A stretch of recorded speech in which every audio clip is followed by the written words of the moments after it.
Operation Sindoor సమయంలో పాకిస్తాన్కు వణుకు పుట్టించిన రఫేల్ యుద్ధ విమానాల సంఖ్య మరింత పెంచుకోవాలని భారత్ భావిస్తోంది.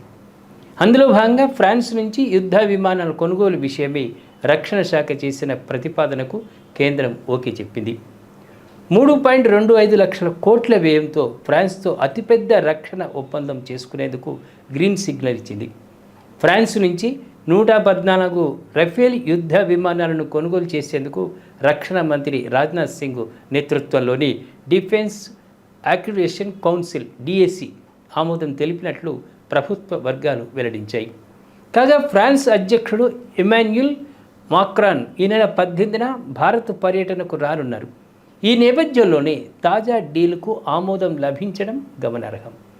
114 రఫేల్ యుద్ధ విమానాల్లో 88 సింగిల్ సీటర్, 26 ట్విన్ సీటర్ వేరియంట్లుగా ఉన్నాయి.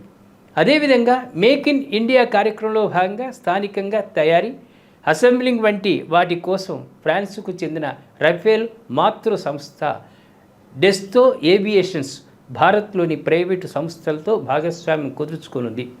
కాగా భారత్ వాయుసేన దగ్గర ఇప్పటికీ 36 రఫేల్ యుద్ధ విమానాలు